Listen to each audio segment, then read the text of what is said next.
ఆరోగ్యశ్రీ నిధులు దుర్వినియోగమైనట్లుగా ఆరోపణలు వచ్చిన నేపథ్యంలో వరంగల్ ఎంజీఎం హాస్పిటల్లో విజిలెన్స్ అధికారులు తనిఖీలు నిర్వహిస్తున్నారు.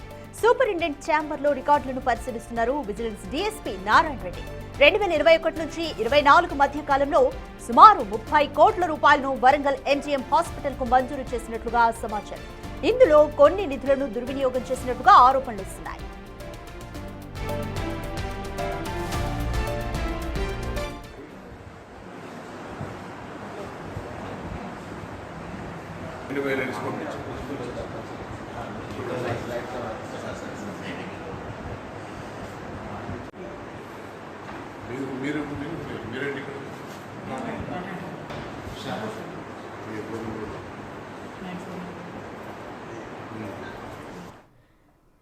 ఎంజీఎం హాస్పిటల్ వరంగల్ ఎంజీఎం హాస్పిటల్లో విజిలెన్స్ అధికారులు అయితే తనిఖీలు నిర్వహిస్తున్నారు. దీనికి సంబంధించి మోర్ డీటెయిల్స్ మా ప్రతినిధి వేణుని అడిగి తెలుసుకుందాం. రైట్ వేణు, ఎంజీఎం హాస్పిటల్లో ఆరోగ్యశ్రీ నిధులు ఎంత మేర ఏ విధంగా దుర్వినియోగమైనట్లుగా ఆరోపణలు వస్తున్నాయి?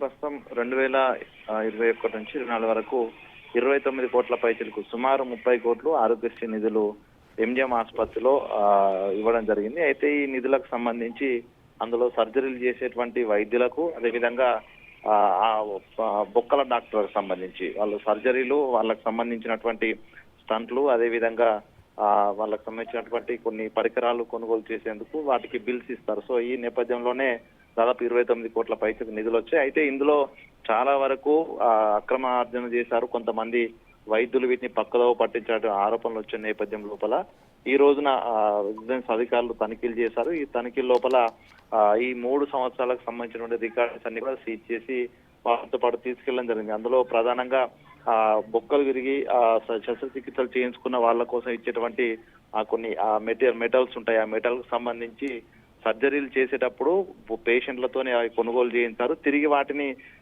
ఆసుపత్రి నుంచే ఇచ్చినట్లుగా ఆరోగ్యశ్రీ బిల్లులు కూడా తీసుకున్నటువంటిది ప్రధాన ఆరోపణ. దీనిపై పేషెంట్లకు సంబంధించిన డీటెయిల్స్, అదేవిధంగా ఆసుపత్రిలో అందించినటువంటి వస్తువులకు సంబంధించిన డీటెయిల్స్ అన్ని కూడా ఉన్న రికార్డ్స్ అన్ని సీజ్ చేసుకుని వెళ్లారు. సో దీంతో ప్రస్తుతం ఆ పేషెంట్ల వద్ద నుంచి కూడా కొంత ర్యాండమ్ గా ఎంక్వైరీ చేసుకున్న తర్వాత నిజంగా ఎంజిఎం లోపల ఈ అందించే వైద్య సేవలు అన్నిటికీ ఫ్రీగా అందించారా, లేకుంటే వాళ్ళతో పేమెంట్ కట్టించుకొని తిరిగి ఆరోగ్యశ్రీ బిల్లులు వైద్యులే కాజేశారా అనేది కూడా తెలియాల్సి ఉంటుంది. ఇంకా మరికొంతమంది జూనియర్ డాక్టర్లకు సంబంధించి స్టైఫండ్స్ ఇవ్వాల్సి ఉంటుంది వాళ్ళకు చేసే సర్జరీలను బట్టి. సో ఆ డబ్బులను కూడా వాళ్ళకి ఇవ్వకుండా అక్కడ ఉన్నటువంటి పై స్థాయి అధికారులే కాజేశారనేది కూడా మరొక ఆరోపణ. సో దీనిపై కూడా వాళ్ళకి ఇచ్చినటువంటి మస్టర్ రోల్స్, అదేవిధంగా వాళ్ళకు పేమెంట్ చేసిన డీటెయిల్స్ అన్ని కూడా, రిజిస్టర్ అన్ని కూడా అధికారులు అయితే తీసుకెళ్లారు. సో దాన్ని క్షుణ్ణంగా పరిశీలించిన తర్వాత ఎంత మేరకు ఆరోగ్యశ్రీ నిధులు పక్కదోవ పట్టాయనేది పూర్తి డీటెయిల్స్ అయితే బయటకు వచ్చే అవకాశం. మరో 2-3 రోజుల్లో దీనిపైన ఒక ప్రత్యేక ప్రకటన కూడా చేసే అవకాశం అయితే ఉంది. రాధిక,